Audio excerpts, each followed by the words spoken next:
So you want to tell me that just one phone call that Uhuru Muigai Kenyatta made is making the government panic to a point that they are saying that they want to revoke Uhuru Muigai Kenyatta's retirement benefit?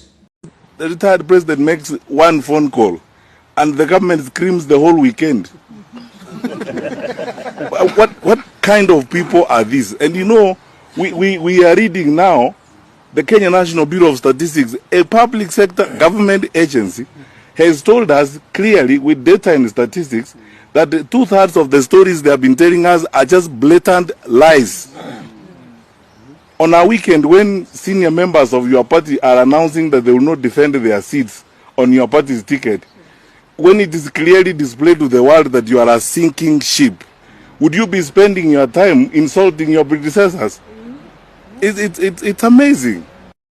Welcome back, ladies and gentlemen, and thank you very much, guys, for your greatest support. Now, fellow Kenyans, I really don't know where you're watching this video from, but I will humbly request you that you can tell me where you're watching this video from. If you're within the country, just tell me which part of the country you're watching this video from. And if you're outside the country, you can also tell me which country, drop me the flag or the code or even the number of the country where you are, and all is going to be well. Thank you very much for those who've been supporting this channel, Bonita Media, LB254, Ifason Siringa, Pauline, people like Brian Obaka, Charles Blake, people like Lillian Ogola. Guys, thank you, God bless you. Asanteni sana kwa kazi nzuri ambayo mnaifanya. This far, what I can say is that this far is just by the grace of God. And that is why we keep on breathing. We wake up in the morning. There are some people that have died. But for us, God has given us, has granted us grace to live. That is why we have to say thank you. Asante sana kwa Mungu, kwa Maulana, kwa maisha ambayo ametupa. Now, as we get into this discussion, fellow Kenyans, please don't forget to subscribe if you're a first timer. People like CAROLI, I know you are there. Can't forget about you. You are a great friend. I can't just forget about you. You're doing a very great job, and I have to thank you. Now, today in the morning, I was listening to the Daybreak, and there were some guests. Tulikuwa na SOSSION, and then we had to go to CAROLI, and together with the others. You know, there is a discussion that was brought up, and I want us to talk about this. It has reached a point that we don't have to listen to people, and I think whenever you see leaders assuming or leaders belittling other leaders, there is something that is happening.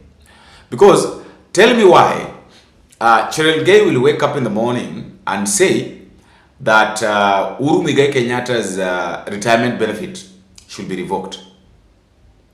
Tell me why these guys, they sit somewhere in a room and then they have their own discussions. After having their discussions, they come on the broad daylight and then they openly say that Uhuru Muigai Kenyatta, zile pesa zote ambazo huwa nalipwa za retirement benefit zinafaa kutolewa. First of all, we want to ask I want us to ask ourselves this question. And this is a question that I want to ask you. Who sent Cheryl Gay to say such a thing? Because he has taken that motion to parliament, by the way, that Uhuru Kenyatta, zile pesa zote zenye Uhuru Kenyatta analipwa hapaswi kulipwa. So the question is why? Okay, why is it that this thing is happening? Kwa nini? And you know, SOSSION was a very good guy. SOSSION was a very good guy. But now, wakati aliingia kwenye serikali, I don't know what changed. And this is what I normally say, that any person, any man that gets involved with William Ruto is somebody whose end, in fact, ni mtu ambaye amefika mwisho. Because you can't be a good person and then all of a sudden you change because you are under William Ruto. SOSSION, it seems that politicians have mastered the art of focusing on the unnecessary and the non-issues. overlooking other pressing matters. In this regard, what's your thinking, given Uhuru's statements and the feedback from the UDA side, and in this case, it's Frontline headed by Samson Cherargei, the senator? And also, to pick it from you, the media has also mastered the skill of amplifying a non-issue in the country, because under Article 151 of the Constitution, the benefits of a former president are codified in the Constitution. So this is not an issue to discuss, and it shouldn't even be a headline story or even in page 2 or 3 and 4 of any newspaper, because this is a non-issue. The benefits of the former president, the government has not spoken about it. The executor of all programs, including expenditures. The Treasury, the National Treasury, has not spoken about it. These are just but opinions of a senator in the Senate and in the presence of Parliament, where colleagues will go and deal with that matter. And I don't think it will see light of the day. Supporting, I say that defending somebody whom you don't really understand, and this is one of the things that is really affecting Kenyans. You are trying to defend William Ruto. How? Why? Do you even know what's going on? Do you even know what this guy does? So why are you defending him? Sometimes let us always be realistic, fellow Kenyans. Let us always be realistic. Why are you defending William Ruto? We start from there. Is he your brother? No. Is he your cousin? No. Is he your father? No. Is he your husband? No. Is he your uncle? No. Is he your relative? Okay, what is it that he has done that is making you defend him like you are ready to die for the sake of defending William Ruto? Or let's leave alone William Ruto, for the sake of defending politicians. What is it that these people does that makes you feel like, if I don't defend this person, then I'm not doing any politics? I've seen there is this lady right now who is yapping, just like Kasmuel was doing. He was on a show, and we talked about 850 gas at Alijaza gas na 850. Seriously, that is 6 kg. Alijaza 6 kg na 850 shillings. And is really defending William Ruto. Anasema kwamba William Ruto amefanya kazi, I don't know, 250 kilometers of roads. William Ruto, seriously. Na anakufa hapo kabisa. She doesn't really understand the pain that the people went through, because I also had her trying to compare the shooting of DJ Evolve that Babu Wino did, which he said that he's committed to support. He's been supporting DJ Evolve since that incident up to now, and DJ is alive. The lady was trying to compare it with the killing of the Gen Z. So I was like, what is really going on with these guys? And then you're calling yourself a Gen Z. Your fellow Gen Zs were killed. Your fellow Gen Zs were shot dead. And then you're supporting this government. You're saying that this government is really working so hard to make sure that everything is seriously. It is time. I think it's time we say things as they are. And truth of the matter is, there are some young people here who have been misled, and they really think that things are going to work out the way they want. And I think that is the greatest mistake that is happening. That is the greatest mistake that they are having, and they really need to wake up from that sleep. They really need to wake up from that slumber. That slumber is a mistake, and is really going to mess up.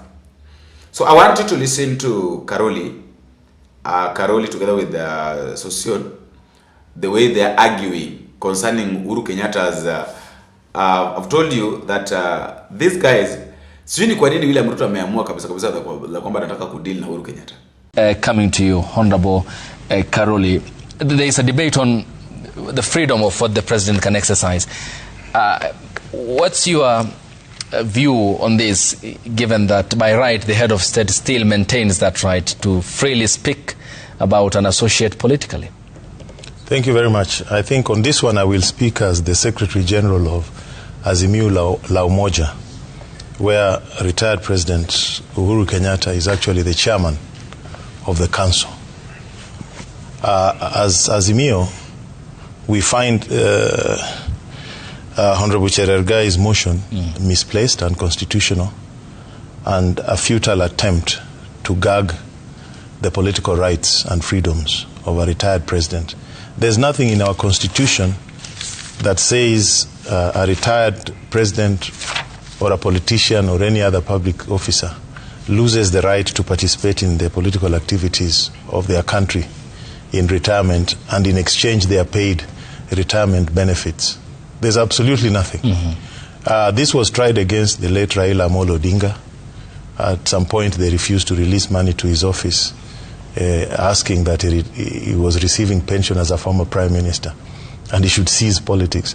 I mean, go to the US, President Obama campaigns for the Democratic Party. He issues commentaries frequently. He's actively engaged in politics in the US, and it does not affect his retirement benefits. Actually, the benefits don't accrue as a matter of privilege or as a matter of discretion on the government that is in power. It's a matter of right. It is enshrined in the law. And anybody who is dreaming they can take away Uhuru's benefits is actually completely out of order. And it will not happen. Yeah.